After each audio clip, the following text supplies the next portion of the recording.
কিরে চিন্তায় কি ভাবতেছিস? আর বলি না ভাই, টেনশনে একবারে জীবনটা শেষ হয়ে গেছে। কেনে? এত টেনশন। আমি একদিন রাস্তা দিয়ে সাইকেল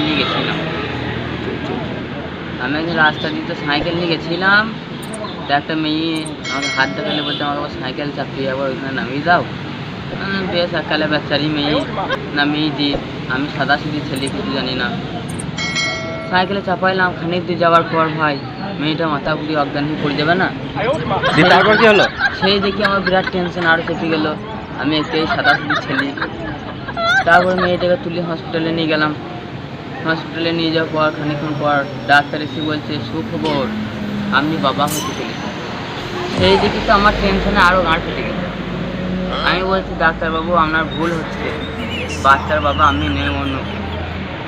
মেয়েটা তখন জ্ঞান ফিরে এসে বলছে, না বাচ্চার বাবা এই। তখন তো আমার টেনশনে আরও ঘাড় ফেটে গেল। এত টেনশন, মাথা আমার যন্ত্রণা করতে লাগলো এত টেনশনে। বেশ অনেক ঝামেলা হবার পর ডাক্তারের সঙ্গে অনেক কথা কাটাকাটি হলো। তারপর ডাক্তার বলছে, বেশ আপনার ডিএনএ রিপোর্ট করানো হোক। ডিএনএ রিপোর্ট হলো।